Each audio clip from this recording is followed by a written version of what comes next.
The paintbrush trembled in my hand, not from nerves, but from exhaustion. I'd been working on this piece for 18 hours straight, layering oils with a technique I'd developed over years of secret practice. Still playing with your hobby crafts, I see. I didn't need to turn around to recognize Melissa's voice. My best friend since college had a way of making hobby sound like a four-letter word. It's coming along, I said quietly, adding another precise stroke to the canvas. She laughed, that tinkling sound she'd perfected at gallery openings we used to attend together, back when we were both aspiring artists. Oh, Jade, when are you going to accept that not everyone is meant to be an artist? There's no shame in having a little craft corner. My mother does watercolors too. Very therapeutic. I set down my brush carefully, reminding myself that throwing it at her Hermes bag would waste a perfectly good Kolinsky sable. This isn't watercolor, I pointed out. It's oil on canvas, part of a series. A series? She practically choked on her latte. Darling, real artists don't work in series until they're established. You're putting the cart before the horse, again.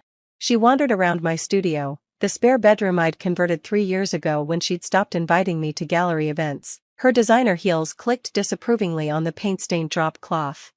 What's this supposed to be? She gestured at my latest canvas with her phone, already half raised to document my amusing attempts for her Instagram story. It's an abstract interpretation of urban decay and renewal, I explained, watching her face scrunch with practiced confusion. It looks like you spilled paint and tried to fix it, she declared. This is why I keep telling you, maybe try painting by numbers first? Build up some basic skills before attempting, whatever this is. My phone vibrated on the work table, an email from Laurent Marseille at the Meridian Gallery. I'd been waiting for this response for 2 months, ever since I'd quietly submitted my portfolio under a pseudonym. Who's texting? Your Etsy customers? Melissa smirked. Oh yes, Karen told me about your little online shop, selling prints of your work. How entrepreneurial. I thought about the little online shop that had generated 6 figures last year. Collectors from Tokyo to London ordering limited editions I produced between major pieces, but Melissa had already decided my narrative, hobbyist playing at business, crafter pretending to be an artist. Actually, she continued, settling into my only chair like a queen granting an audience, I came by to tell you about my triumph. The Westfield Gallery wants to feature my work next month. A solo show, can you imagine? I could imagine. The Westfield was known for vanity exhibitions, artists who paid for wall space and opening night champagne, but pointing that out would only sound like jealousy. That's wonderful, I said instead, returning to my canvas. It really is. Of course, they were impressed by my connections. You know how the art world works, it's not just about talent, it's about who you know. She examined her manicure. Speaking of which, I ran into Professor Martinez at the Guggenheim benefit last week. He asked about you. Professor Martinez, our painting instructor who'd told me I had raw talent that needed refinement. The same professor who'd told Melissa she had connections that needed leveraging. He said it was a shame you'd given up on serious art, she added with false sympathy, but I told him you were happy with your crafts. Some people are meant to be professionals, others are meant to be hobbyists. There's room for both in the world. The email from Laurent burned in my phone. I knew I should wait until she left to read it, but her condescension was suffocating. Excuse me for a moment, I said, stepping to the window for better light and privacy. The email was brief and devastating in the best way.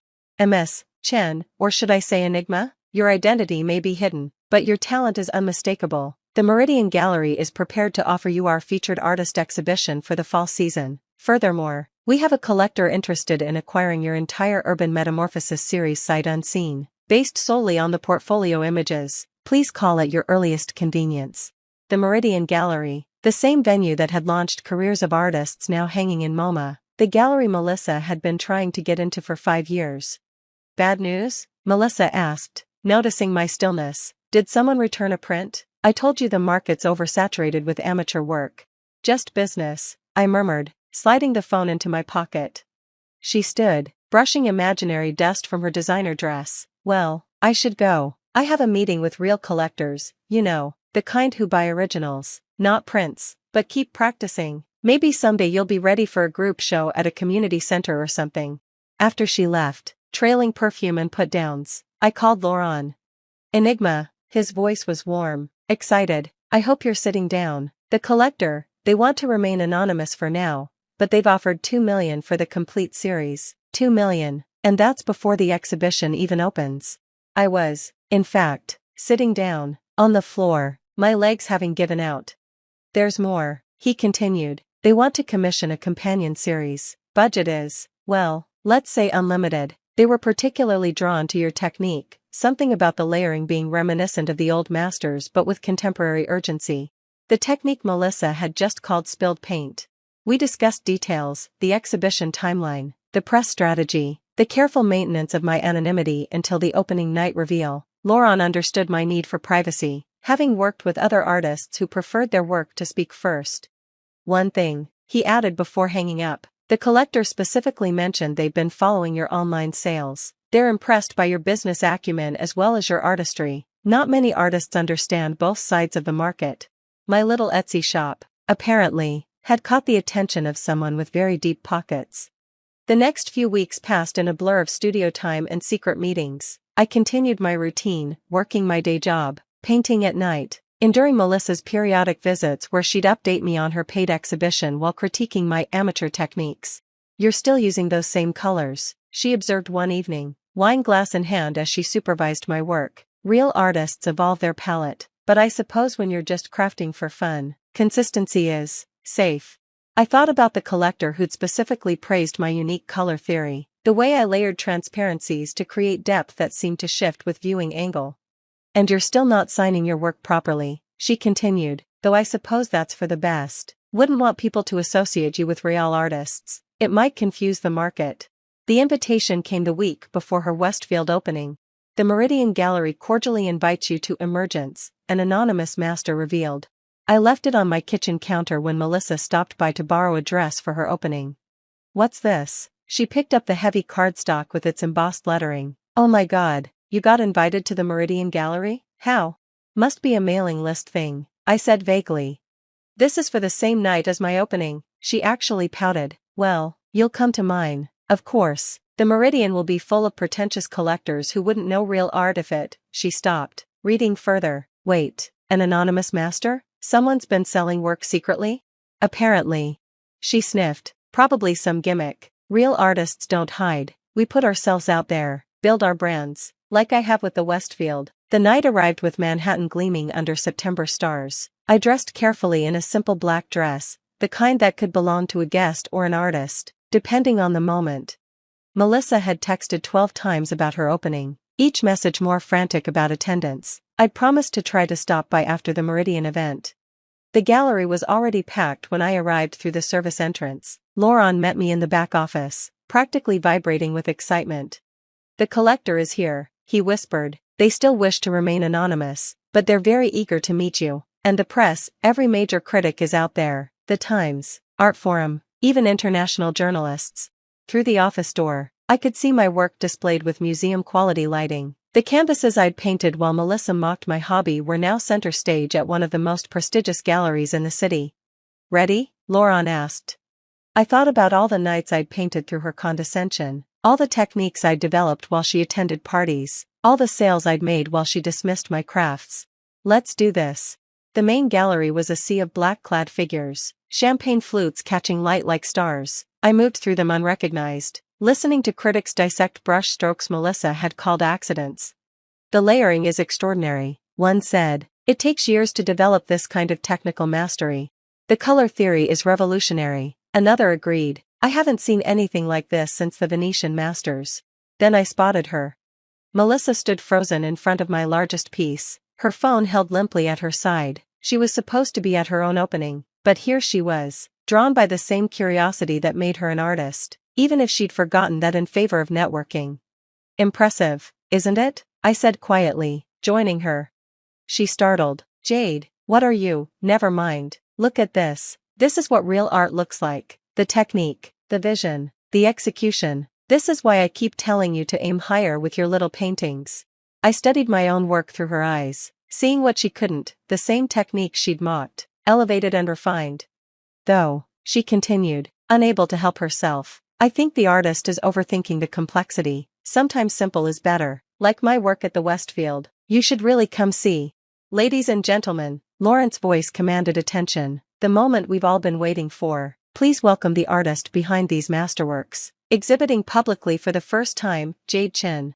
The spotlight found me before Melissa could process the words. I watched her face cycle through confusion, disbelief, and finally, horror as the crowd erupted in applause.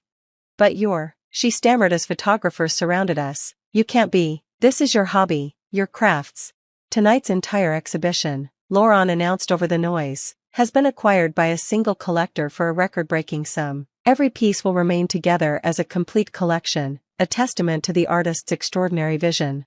Melissa's wine glass tilted, missed her lips entirely, and splashed Merlot down her designer dress. She didn't seem to notice.